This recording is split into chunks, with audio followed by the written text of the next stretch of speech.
नमस्कार दोस्तों, स्वागत है आपका वनडे एग्जाम सेंटर में। दोस्तों, आज के वीडियो में हम लोग दीनदयाल उपाध्याय गोरखपुर विश्वविद्यालय गोरखपुर के बीए थर्ड सेमेस्टर हिंदी का जो पेपर है, जिसका नाम है हिंदी निबंध, नाटक एवं नवीन गद्य विधाएं, उसके पहले और दूसरे यूनिट से 40 महत्वपूर्ण बहुविकल्पी प्रश्नों की हम लोग प्रैक्टिस करेंगे। इसी प्रकार के प्रश्न आपसे परीक्षा में पूछे जाएंगे और इसमें से भी ढेर सारे प्रश्न आपकी परीक्षा में पूछे जा सकते हैं। तो चलिए बिना देर के प्रश्नों की प्रैक्टिस शुरू करते हैं। आपका पहला प्रश्न है, निम्न में से हिंदी गद्य का प्राचीनतम रूप है। तो हिंदी गद्य का प्राचीनतम रूप जो है वो राजस्थानी गद्य है। राजस्थानी गद्य हिंदी में सबसे प्राचीन है। उसके बाद ब्रज भाषा गद्य की शुरुआत होती है। उसके बाद खड़ी बोली गद्य की शुरुआत होती है, जो आज के समय में विद्यमान है। तो पहले का आपका बी ऑप्शन सही हो जाएगा, राजस्थानी गद्य। दूसरा प्रश्न है, निम्न में से कौन आदिकालीन हिंदी गद्य है, यानी कौन सी गद्य की पुस्तक आदिकाल में पाई जाती है, आपको बताना है। तो कुवलय माला कथा, उक्ति व्यक्ति प्रकरण और वर्ण रत्नाकर तीनों जो है आदिकालीन हिंदी गद्य हैं। डी ऑप्शन यहाँ पर आपका सही हो जाएगा।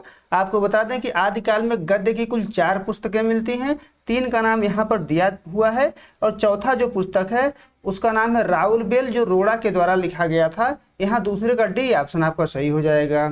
तीसरा प्रश्न है, भाषा योग वशिष्ठ किसकी रचना है। तो भाषा योग वशिष्ठ जो है राम प्रसाद निरंजनी के द्वारा 1741 ईस्वी में लिखा गया था। ए ऑप्शन आपका तीसरे का सही हो जाएगा। चौथा प्रश्न है, निम्न में से कौन सुमेलित नहीं है। आपको बताना है कि कौन इसमें से सुमेलित नहीं है। तो प्रेम सागर लल्लूलाल के द्वारा ही लिखा गया था।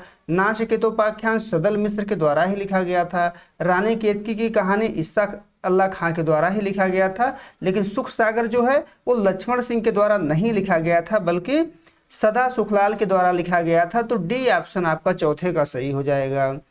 पांचवा प्रश्न है, फोर्ट विलियम कॉलेज की स्थापना कब हुई थी। तो फोर्ट विलियम कॉलेज की स्थापना 1800 ईस्वी में हुई थी।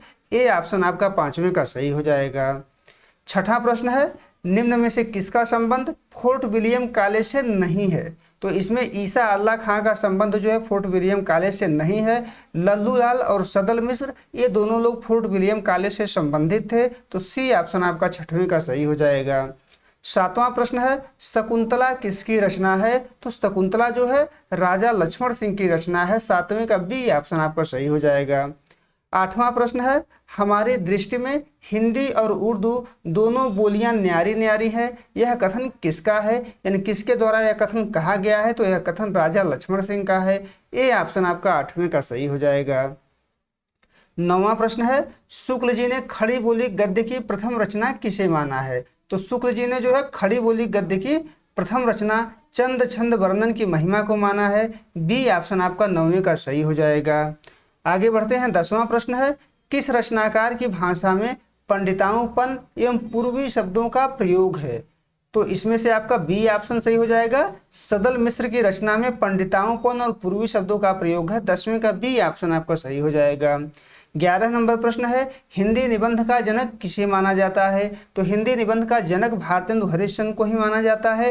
ए ऑप्शन आपका 11 का सही हो जाएगा। 12 नंबर प्रश्न देख लेते हैं। 12 नंबर प्रश्न है, निम्न में से कौन सा निबंध भारतेंदु हरिश्चंद्र का नहीं है। तो इसमें से कौन सा निबंध भारतेंदु हरिश्चंद्र का नहीं है। चंद्रोदय निबंध जो है भारतेंदु हरिश्चंद्र का नहीं है, यह बालकृष्ण भट्ट का निबंध है। इसके अलावा जो तीनों निबंध है, भारतवर्ष की उन्नति कैसे हो सकती है, कालचक्र और मणिकर्णिका, ये तीनों निबंध भारतेंदु हरिश्चंद्र के ही हैं। सी ऑप्शन आपका 12 का सही हो जाएगा। 13 नंबर प्रश्न है, भारतवर्ष उन्नत कैसे हो सकती है निबंध भारतेंदु जी ने कहाँ भाषण देने के लिए लिखा था। तो बलिया जिले के ददरी मेला के देशोपकारिणी सभा में भाषण देने के लिए लिखा था। ए ऑप्शन आपका सही हो जाएगा। 14 नंबर प्रश्न है, भारतेंदु हरिश्चंद्र ने रॉबर्ट साहब बहादुर की तुलना किससे की है। तो भारतेंदु हरिश्चंद्र ने अपने निबंध भारतवर्षोन्नत कैसे हो सकती है, इसमें रॉबर्ट साहब बहादुर जो बलिया जिला के कलेक्टर थे उनकी तुलना अकबर से की है। 14 का बी ऑप्शन आपका सही हो जाएगा। 15 नंबर प्रश्न है, भारतवर्षोन्नत कैसे हो सकती है निबंध में भारतेंदु जी ने भारतवर्ष की उन्नति के लिए किस पर बल दिया है। तो धर्म की उन्नति पर बल दिया है, जातिगत और धार्मिक एकता पर बल दिया है, कुरीतियों को दूर करने पर बल दिया है, इन तीनों पर बल दिया है। तो डी ऑप्शन आपका सही हो जाएगा। 15 का डी।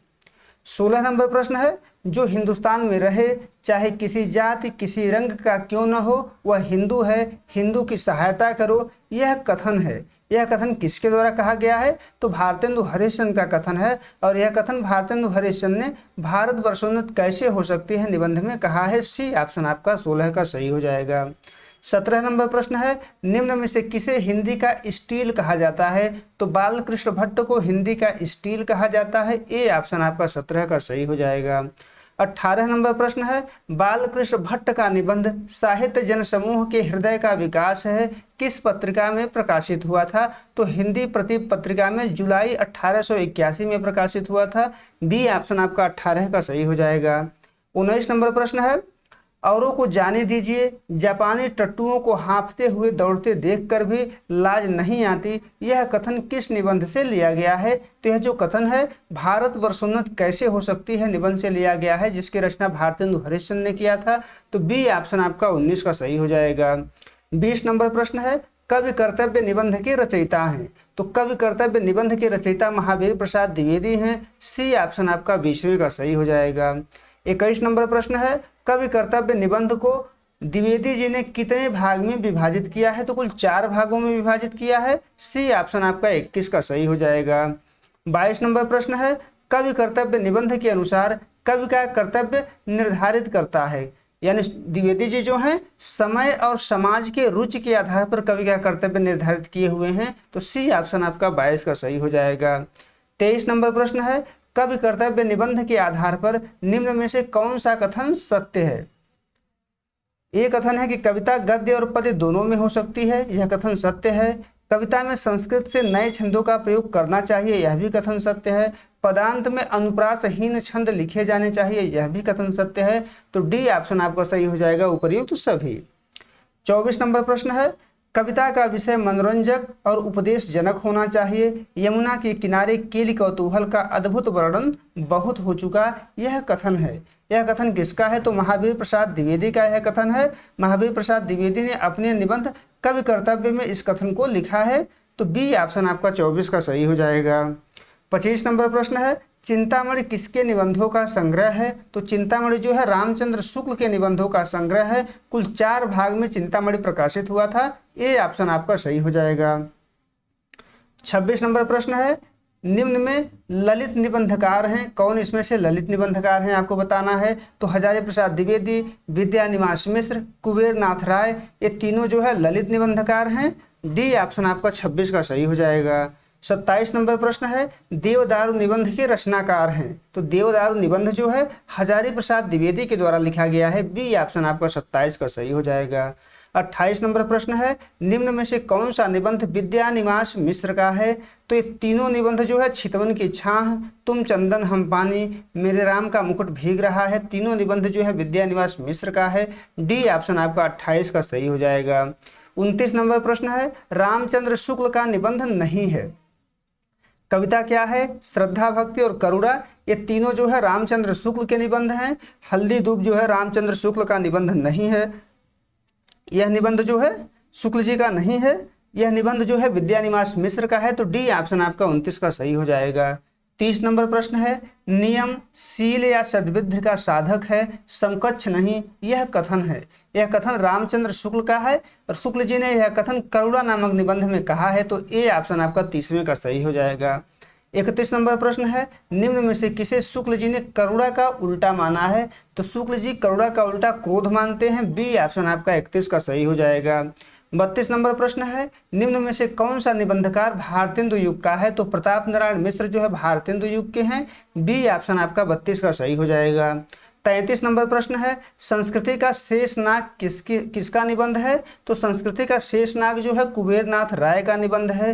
बी ऑप्शन आपका 33 का सही हो जाएगा। 34 नंबर प्रश्न है, कुबेर नाथ राय का निबंध नहीं है, इसमें से कौन सा निबंध कुबेर नाथ राय का नहीं है? तो अंगति की नियति जो है कुबेर नाथ राय का नहीं है, विद्यानिवास मिश्र का निबंध है। इसके अलावा उत्तर फाल्गुनी के आसपास, प्रिया नीलकंठी, गंधमादन, ये तीनों निबंध कुबेर नाथ राय का ही है। तो सी ऑप्शन आपका 34 का सही हो जाएगा। 35 नंबर प्रश्न है, निम्न में हजारी प्रसाद द्विवेदी का निबंध है, इसमें से कौन सा निबंध हजारी प्रसाद द्विवेदी का है? तो पुटज, आलोक पर्व, नाखून क्यों बढ़ते हैं, तीनों निबंध हजारी प्रसाद द्विवेदी का है। डी ऑप्शन आपका 35 का सही हो जाएगा। 36 नंबर प्रश्न है, साहित्य का दृष्टिकोण किसका निबंध है? तो साहित्य का दृष्टिकोण जो है मुक्तिबोध के द्वारा लिखा गया निबंध है। सी ऑप्शन आपका 36 का सही हो जाएगा। 37 नंबर प्रश्न है, राजनीतिक एवं सामाजिक सुधार तथा देश प्रेम की प्रवृत्ति किस युग के निबंधों में पाई जाती है? तो भारतेंदु युग के निबंधों में पाई जाती है। ए ऑप्शन आपका 37 का सही हो जाएगा।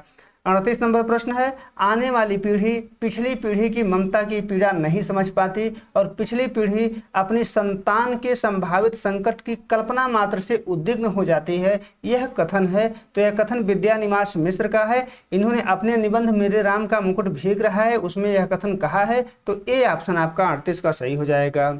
39 नंबर प्रश्न है, ऐश्वर्य और निर्वासन दोनों साथ साथ चलते हैं, जिसे ऐश्वर्य सौंपा जाने को है उसको निर्वासन पहले से बदा है, यह कथन किस निबंध से संबंधित है? तो यह जो कथन है मेरे राम का मुकुट भीग रहा है इस निबंध में है, जो विद्यानिवास मिश्र के द्वारा लिखा गया है। डी ऑप्शन आपका 39 का सही हो जाएगा। 40 नंबर प्रश्न है, शिव शंभू का चिट्ठा किसका निबंध संग्रह है? तो शिव शंभू का चिट्ठा जो है बाल मुकुंद गुप्त का निबंध संग्रह है। बी ऑप्शन आपका 40वें का सही हो जाएगा। उम्मीद है दोस्तों आपको ये वीडियो पसंद आया होगा। अगर वीडियो अच्छी लगी तो ज़्यादा से ज़्यादा लोगों तक शेयर करिए, चैनल को सब्सक्राइब करिए। बहुत बहुत धन्यवाद।